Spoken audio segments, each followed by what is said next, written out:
Imagine it's an ordinary day just like any other. You're in the checkout line at the supermarket, and you notice that tonight's Big Gazillions lottery jackpot has just tipped past the $1 billion mark. On a lark, you decide to buy a ticket. That evening, you check the website, and to your complete and utter shock, you've won. You hold $1 billion prize in your hand. Just imagine. But let's add a twist. There's a catch to the Big Gazillions lottery. You have to wait 20 years to claim that prize. That's a very different picture. Instead of your life changing overnight, instead of the solution to so many of your problems being here today, right now, you're going to have to wait. Change is coming. Solutions are coming. But not today and not tomorrow. 20 years from now. What would you do? How would you live your life differently? Well, here's the thing. You really do have that winning lottery ticket in your hand. You. And so do I. Virtually everyone watching this video does. In fact, we've each already won a lottery that is astronomically luckier than just an ordinary $1 billion prize. But most of us just don't know it yet. Hi everyone, I'm Adam from Rethink X. Thanks for joining me. I'm recovering from COVID, and although it wasn't serious, thankfully, being ill gave me an opportunity to reflect on well-being in a broader sense. And in this special episode, we're going to talk about something a bit different. Other reasons why our future is brighter than you think, beyond the clean technologies that will help us solve our most challenging environmental problems like climate change. So, let's dive right in. What do I mean when I say we're all holding a winning lottery ticket in our hands? Well, to answer that, we have to go back to the beginning. The very beginning of our universe itself. The Big Bang. The universe began 13.7 billion years ago, and it appears to be very finely tuned to support life. If the elementary physical constants of the universe were even slightly different, then matter wouldn't exist as we know it, or stars would never form, or they would die before they could produce heavier elements, or chemistry wouldn't work at all, or biology we know couldn't exist, or any of 1,000 other fatal repercussions. Now, from a certain point of view, of course we have to exist in a universe that can support life. What other option is there? Where else would we be? This is known as the strong anthropic principle. But if our universe isn't the only one, and zillions of others exist too, a possibility that scientists now take very seriously, well, then maybe lots, maybe most can't support life. And if so, then we're astronomically, literally astronomically lucky to not be in one that can only support rocks, or can only support hydrogen, or only empty space. Within our universe, there are vastly more things that are dead than alive, at least as far as we can tell. When we look out at the cosmos that we can see, which itself may only be a tiny sliver of what actually exists, we see no signs of other life at all. All galaxies, all stars and nebula, all planets and comets and asteroids, all of it that we can see is behaving exactly as if it is inanimate.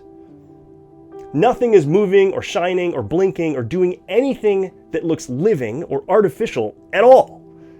And there are trillions of galaxies and hundreds of billions of stars in each of them. That's octillions of stars. And each of them is orbited by countless billions of comets and asteroids, dwarf planets. But even for all those literally astronomical numbers of objects, the universe is almost entirely empty. If our sun were the size of a basketball, the Earth would be a grain of rice 75 feet away. Jupiter would be a marble, a football field away. Proxima Centauri, the nearest star to us, would be 3,500 miles away. That's not a mistake. If the sun were a basketball in New York, the nearest star would be a tennis ball in Paris. So we are unfathomably lucky to be humans on Earth, and not just any of a trillion other lumps of dead rock or ice or gas out there, to say nothing of just empty space, which is what most of the universe is. And we're only getting started. The universe is also incredibly young.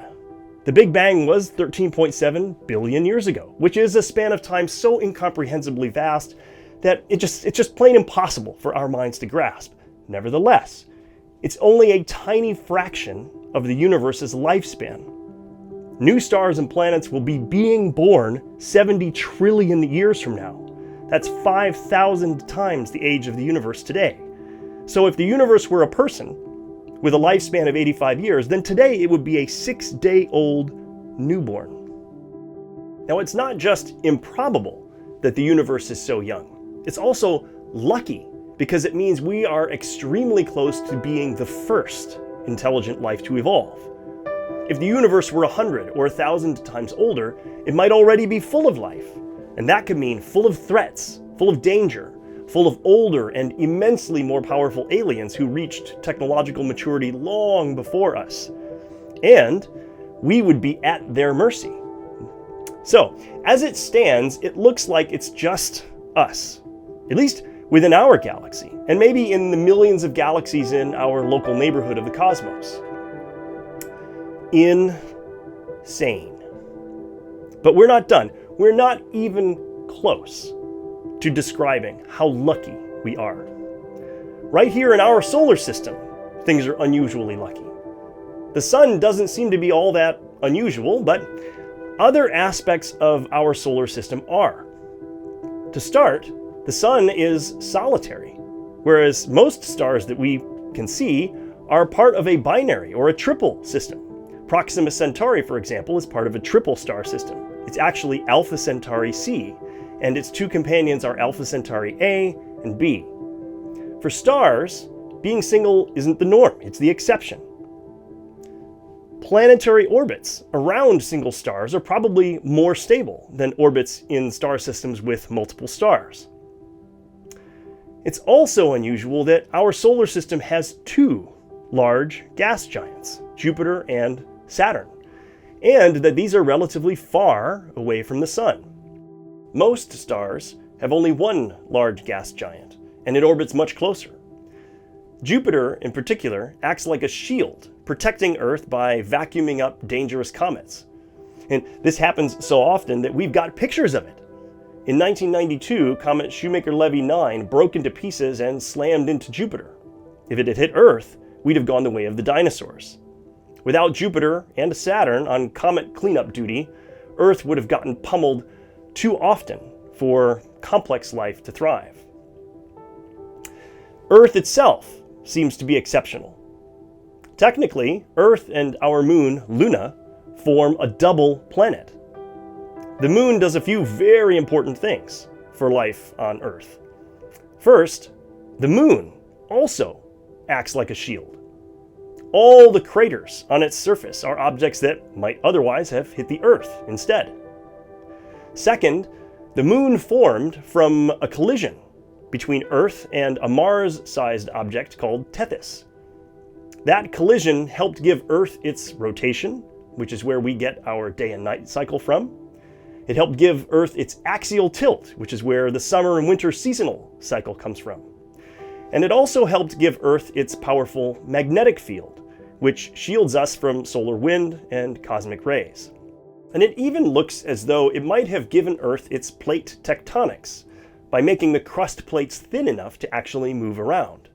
And lastly, the moon gives Earth tides, which makes coastal environments dynamic in ways that are important for life. By comparison, Venus is about the same size and composition as the Earth, but it has none of these features. So thank you, Luna. Our solar system is lucky not just for the rare things that have happened, but also for things that haven't happened. We haven't had another star or a black hole pass close by and eject all of the planets out of their orbits. We haven't had a giant star go supernova close by and obliterate the ozone layer or the entire biosphere with radiation. The last stroke of cosmic good fortune to recognize is that if intelligent life had taken much longer to evolve, it couldn't have happened at all. That's because the sun is now slowly changing, and within about 400 million years, it will become so much hotter and so much brighter that it will boil our oceans and destroy the biosphere as we know it.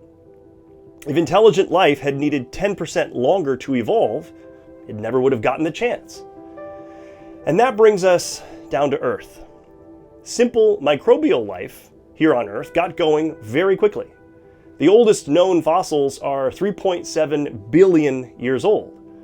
And probably life began a bit earlier than that, which means it started within a few hundred million years of the Earth itself forming and cooling off enough to support liquid water. Now, we don't know how rare that event of abiogenesis was.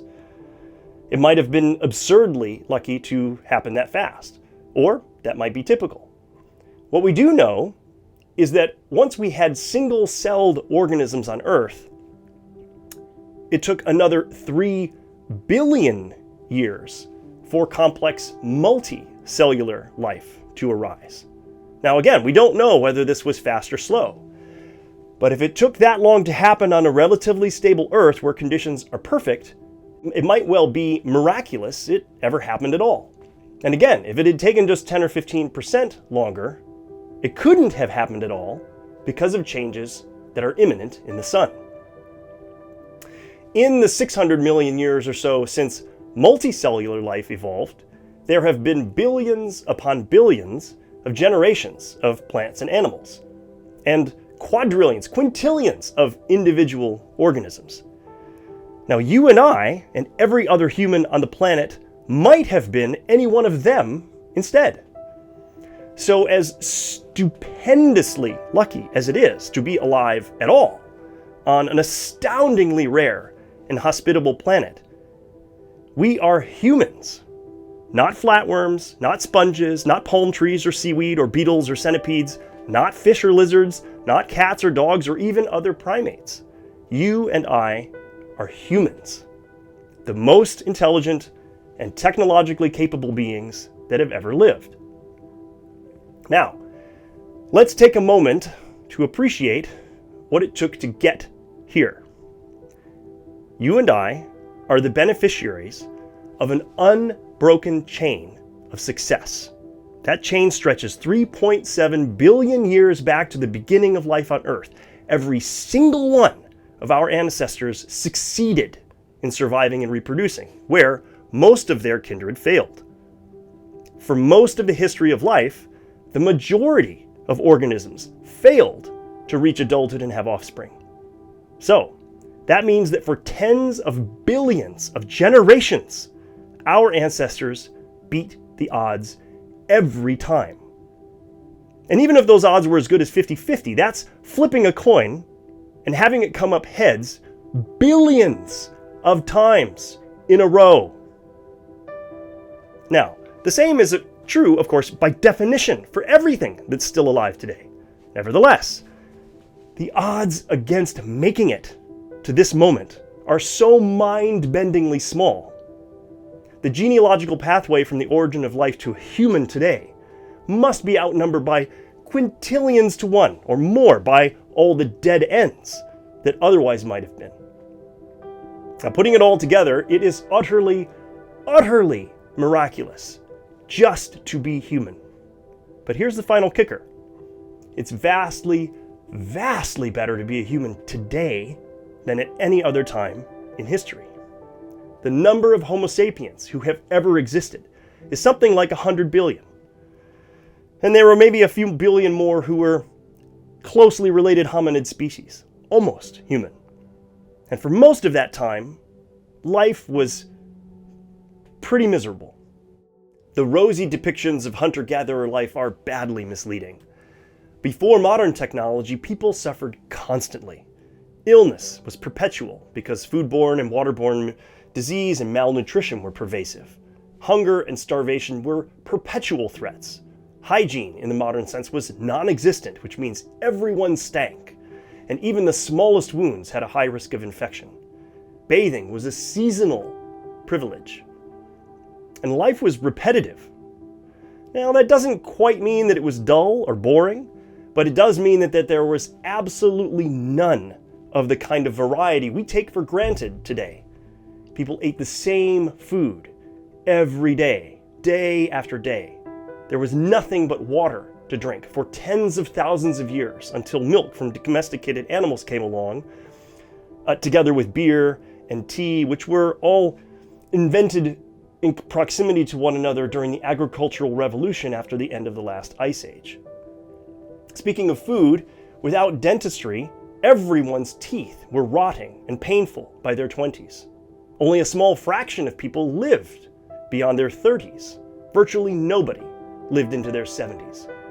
Even when people were relatively healthy and well-fed, the surrounding environment was uncomfortable. The only way to stay warm was a fire, which itself caused a huge amount of respiratory illness that we've only just recently come to appreciate. Being cold and wet was all too common since there were no large indoor spaces and no options but to air dry. Dwellings and clothing were perpetually dank and moldy, which created their own health hazards. Sanitation was non-existent, so feces and urine were ever-present odors, or worse, unless the tribe was actively on the move. With life so hard, you might think that people would focus on cooperating just to survive and get by. But violence was shockingly rampant. Tribal warfare was constant. Assault and rape and murder were commonplace. And then there was the rest of the living world to contend with. Predators and parasites were everywhere, in quantities we can scarcely imagine today. Life was constant danger, and the stakes of even small injuries, an open wound, a broken bone, a chipped tooth, were life-threatening. For mothers, pregnancy and childbirth was Russian roulette. Perhaps worst of all, child mortality was dreadful. Half of all children died before the age of 5. Ask a person today what the worst pain imaginable is, and most will say the loss of a child. That was something everyone endured, even kings and emperors, prior to the era of modern technology. So, for the overwhelming majority of human history and our ancestral prehistory, as animals, life was, as miraculous as it may seem from a cosmic perspective, nasty, brutish, and short, surrounded by nature red in tooth and claw, in the words of Hobbes and Tennyson. Now compare all of that to modern life today. From supermarkets to hospitals, from hot showers to refrigeration, from vaccines to airliners, from weather satellites to smartphones, we live lives our ancestors could scarcely dream of. And that's just technological progress, to say nothing of social progress like literacy, human rights, democracy, and the rule of law. We, you and I, are alive today, the luckiest humans, the luckiest creatures, the luckiest things, at the luckiest time and place in the entire universe. And that alone would be enough. It really would. But it doesn't end there. That's only the beginning. And this is where we get into truly mind-blowing territory. But first, I know what some of you are thinking. Sure, that's all wonderful in the grand scheme of things, but just because I'm not a rock on Mars or a toad in the Jurassic period, small consolation. My life is still full of pain and suffering, even if my distant ancestors had it worse. And you're one to talk from your position of privilege. Fair enough, fair enough, fair enough. Some of us today, and I absolutely include myself, lucky as we are in the cosmic order, have it a hell of a lot better than others. I'm incredibly fortunate in many, many ways, although I have had my fair share of personal agony and tragedy too, I can assure you. But the point of this video isn't to scold all of us into appreciating our current situation better. No, it's actually the opposite. We, as individuals and as a civilization, have lots of problems. Some of them, like climate change and our other environmental challenges that I normally focus on, are extremely serious. But that is the point of this video. That is what brings us to the final and utterly mind-blowing stroke of good luck that you and I, and the overwhelming majority of people alive today, share. Whatever our problems are, whatever our sources of pain and suffering are, great or small, solutions are coming. And not 100 or 1,000 years from now. Soon. Whatever tunnel you're in, there's light at the end of it. And it's so bright, it's blinding. Why? Because we, you and I, are so phenomenally lucky that we get to actually witness the emergence of artificial general intelligence, AGI, the birth of an entirely new kind of life, a new kind of sentience that will quickly surpass and then vastly exceed humans. Not just to see it coming in the distance, not just to read about it having happened in the past, to actually witness it. I struggle to even find words to express how totally profound this moment is. Not just in human history, but in the history of life on our planet and in the history of our universe. The technological community calls this moment the singularity. It's a metaphor borrowed from the physics of black holes that means all the normal rules no longer apply. AGI will trigger what the computer scientist I.J. Good called an intelligence explosion, where AGI redesigns itself to be smarter, which lets it redesign itself to be even smarter, and even smarter, and even smarter, in a feedback loop of self-improvement. Other folks have called this a hard takeoff of AI. The result is ASI, artificial super intelligence. When you hear people like Ray Kurzweil or Elon Musk talking about creating digital gods, they're talking about the intelligence explosion that leads to ASI. Up until recently, it was difficult to talk about this stuff without ridicule. Most people just laughed. They laughed at technology theorists and futurists like me. 5 or more years ago, when we mentioned AGI or superintelligence, oh, the singularity is just a cult.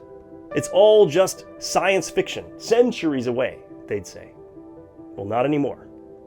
ChatGPT made the future real for everyone who couldn't see it coming before. Now, some doomers think that ASI will mean the end of humanity. Of course. They're worried it might be smart enough to have godlike powers, but stupid enough to have silly goals, like turning the universe into paperclips or some nonsense. Or maybe it will have goals we can't understand, and it simply won't care if it accidentally harms or even exterminates us as it pursues those goals. I'm more sympathetic to that notion, but I still think it's foolish, because it fundamentally underestimates ASI by projecting human shortcomings onto it. Godlike digital minds will be godlike in every way. We see that already in primitive AIs, like ChatGPT. Their intelligence is already strikingly well-rounded, not narrowly compartmentalized like the androids in classic TV and movies. Social intelligence, emotional intelligence, wisdom, compassion, philosophical and moral sophistication. ASI will be superhuman in all of these domains, just as much as it will be in math and logic and science and engineering. Okay, so why are you and I holding winning lottery tickets for the lottery of all lotteries. Why is ASI such a big deal? Well, at bottom, it's simple. Intelligence is the solution to every problem. Take a moment to think about it. That is not figurative. It is literally true. And that means an intelligence explosion is a solution explosion. Anything that is possible is achievable with enough intelligence. And with ASI, we're talking about something hundreds, thousands, millions of times more intelligent than the smartest human? Okay, so am I really saying that because we're close to AGI, that means we're close to ASI, which means we're close to being able to solve virtually all of humanity's problems? Yes! What are problems, anyway? And what are solutions? Well, when we see the world as one way and we wish it were another, well, that's a problem. A solution is therefore the transformation of the world as it is into a more desirable state. I like to think of those desirable states in terms of well-being. To increase net well-being in the world, we can do two broad types of problem solving. One, we can reduce misery. And two, we can increase happiness. Well-being is like water in a bucket. To keep that bucket full, we need to plug leaks and keep pouring new water in. Prosperity lets us do both of those things. And that's why the impressive prosperity so many of us enjoy in modern society has already solved so many basic problems. It's plugged a lot of leaks in that well-being bucket. Food, water, clothing, shelter, security, sanitation, mobility, staying warm, illuminating the darkness, on and on. Our ancestors would be shocked at how much less our bucket leaks compared to theirs. Prosperity also lets us add new water to the bucket. The amount of diversity of experience available today, for example, in terms of social activities, travel, recreation, entertainment, food, information, and more. They're enormous compared to those of our ancestors. But it isn't enough. Our well-being bucket still leaks terribly. So, what is it that makes us miserable? I think it ultimately comes down to the fact that we aren't truly free. We're all stuck with things we wish we could change. So here are three big ones. Number one, we don't look the way we want to look. Number two, we don't feel the way we want to feel. And number three, we can't do what we want to do. Let's talk about each of those. First, looks. Now it's tempting to be dismissive here. After all, isn't it just shallow and egotistical to be overly concerned about one's appearance? Sure, but that's not really what we're talking about here. None of us possess the physical form we would most prefer. And even if we are one of those ultra-rare individuals who have a movie star's good looks and an Olympic athlete's physique, it takes an immense amount of work and discipline to achieve that and maintain it. And even then, it doesn't last because of aging. For everyone else, all of the rest of the time, we simply have to make peace with our shortcomings. And for huge numbers of people, perhaps most people, life really is not fair at all. It's miserable being unattractive when you don't wish to be. It's miserable being obese when you don't wish to be. It's miserable being weak when you wish to be strong. It's miserable being taller or shorter than you'd like, or not having the skin or the hair that you'd like. It's miserable being old. And it's miserable not being the sex or gender you'd prefer, as so many people are only now just discovering about others, or even about themselves. Socially, looks are not a trivial factor at all. There is a mountain of scientific data showing the advantages that attractive people enjoy on almost every level, to say nothing of the advantages and privileges that have historically come with being a lucky member of the dominant racial ethnic group in one society. Now, it's true that social pressures will change in the future. I mean, who cares if being attractive makes it easier to get a job if in the future there aren't going to be any jobs? All right, well, nevertheless, the point stands. Not inhabiting the physical form we would prefer is a source of profound suffering in the world. Consider, how would your own quality of life change if you woke up tomorrow morning looking like a superhero? As difficult as it might be to imagine, our physical forms in the future will become a matter of choice, the same way that clothing is a matter of choice today. And the technologies enabled by ASI are what will make that possible. Second, none of us feel as well as we'd like a lot of the time. A huge portion of humanity's technological and economic effort throughout history has been dedicated to avoiding physical discomfort, most especially from weather and from illness. In modern societies, we've done a pretty good job of getting temperature and lighting under control. But we still get sick, and we still grow old. Even just nuisance illnesses like colds and flus make us miserable, to say nothing of chronic and life-threatening medical conditions like cancer. The illnesses of old age are harrowing too. The sheer cost, socially and economically, of ill health is mind-boggling. Some of humanity's greatest triumphs, indeed, are, therefore, defenses against illness, antibiotics, and vaccines against dreadful infections like polio. But again, we still have a long way to go. And then there's mental illness, which we haven't had anywhere near as much success tackling so far. There's a funny old saying that beer makes you feel the way you should feel all the time. And like all jokes, there's a sliver of truth to it, maybe.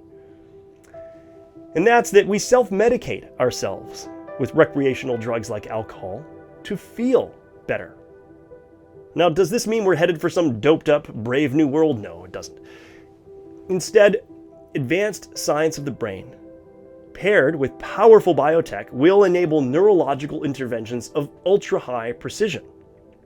And they will produce extremely nuanced results. You're not going to flood your system with heroin when you feel lousy, which is the equivalent of doing brain surgery with a sledgehammer. You'll optimize and fine-tune your brain structure and chemistry like a scientific or musical instrument. And then there's aging and death. It's taken decades, but the medical community has finally come around to the idea that aging is itself a disease and needs to be treated as such. Even without the help of ASI, exciting progress is now being made. We are fast approaching longevity escape velocity, where medical advances are adding more than 1 year to your remaining life expectancy for each year that goes by. Okay, points 1 and 2. How you look and how you feel. Does the ASI intelligence explosion, and therefore solution explosion, mean that you'll have whatever body you want? That you'll feel well virtually all of the time? And that you'll no longer decline into the physical and mental decrepitude of old age? Yes! It's difficult to express how totally profound this transformation is going to be. The amount of suffering we're talking about removing from the world is simply staggering. But we're not done. 3, most of us today can't do the things we want to do. Now, some of that has to do with our physical and mental limitations. Some of it has to do with our material circumstances. Yes, there are a tiny number of fantastically lucky people who seem to have it all. Young, healthy, beautiful gazillionaires. But most of us don't. Most of us are stuck. We're stuck doing things we don't want to do for most of our waking hours, just to make ends meet. And our circumstances are so precarious that if we stop doing those things, stop turning up for work at the crappy job we hate for even a day or two, our lives will literally start to fall apart. It's called wage slavery for a reason. So, is ASI really going to change all of that too? Yes! Even without the solution explosion from an intelligence explosion, the disruptions of energy, transportation, food, and labor that I've talked about so many times before are pointing to a world of unprecedented abundance by the 2040s. In particular, a superabundance of clean energy paired with a superabundance of robotic labor will slash the cost and blow up the supply of virtually every good and service across the global economy. Now, the explosion of material prosperity that's coming from just those 4 disruptions is completely insane, as we've covered many times before in this video series. Then, when you add ASI on top of all of that, the explosion goes from conventional to nuclear. Now, how can we even begin to wrap our heads around the kind of prosperity that's coming? Well, just to get a taste for starters, imagine that most things are just free. Think about how tap water and napkins at a restaurant are free. Like that. It's not that they're truly costless or truly infinite. It's that they're cheap enough and abundant enough that restaurants don't bother trying to price and sell them. Now imagine if most of the things you needed in ordinary everyday life were like that. And imagine if the bigger ticket items cost pennies, or at most a few dollars. Imagine never having to worry about the price of anything. And imagine having plenty of free time, too. Well, I'm sure you already have. We all have. We've all imagined that. That's imagining winning the lottery, striking it rich. We've all imagined how freeing, how liberating that kind of prosperity would be. Well, that is what's coming. For everyone. Everywhere. And not 1,000 years from now, but within just a couple of decades. You'll be able to look the way you want to look, feel the way you want to feel, and do most of the things you want to do. Imagine, it's an ordinary day like any other, only it isn't, because you are holding a winning lottery ticket in your hand, and so am I. So are most of the other people in our lives, if they can just hang in there for another 20 years or so. So when life gets you down, when you feel ill, when you feel awful, when you look in the mirror and don't like everything you see, when genuine tragedy strikes you or those you love, when it feels like nothing but problems and misery everywhere you look, when it feels like the doomers are right that the world's going to hell in a handbasket, just remember, reach into your pocket and remind yourself how insanely lucky you are to be holding that winning lottery ticket. No matter how bad things get, just remember, you only have to hold on a little bit longer. And the future is brighter than you think. We'll see you all next time.